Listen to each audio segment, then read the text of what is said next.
অনেক মানুষ বলে নামাজ পরে পড়ব, এখন কাজ আছে, মন চাইছে না। কিন্তু প্রশ্ন হল, নামাজ দেরি করলে আসলে কি হয়? নামাজ শুধু একটা ইবাদত না, নামাজ হল একজন মুসলমানের পরিচয়। আল্লাহ কোরআনে বলেছেন, নিশ্চয়ই নামাজ অশ্লীলতা ও মন্দ কাজ থেকে বিরত রাখে। কিন্তু যখন আমরা নামাজ দেরি করি, তখন ধীরে ধীরে তিনটে জিনিস ঘটে। প্রথমত, মন শক্ত হয়ে যায়। যে নামাজ সময়মতো পড়ে না, তার অন্তর ধীরে ধীরে আল্লাহর স্মরণ থেকে দূরে সরে যায়। দ্বিতীয়ত, বরকত কমে যায়। সময় থাকে কিন্তু শান্তি থাকে না। রোজগার থাকে কিন্তু তৃপ্তি থাকে না, কারণ নামাজ জীবনের বরকতের চাবি।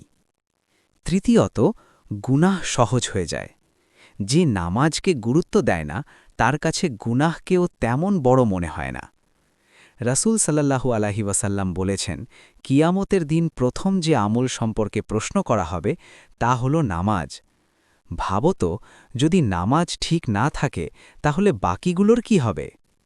কিন্তু সুখবর আছে দোস্ত, আল্লাহ আজও তওবার দরজা খোলা রেখেছেন।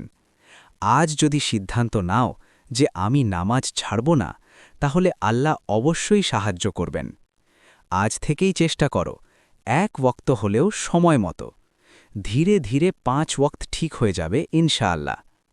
শেষ কথা, যে নামাজকে ধরে রাখে, আল্লাহ তার জীবনকে ধরে রাখেন।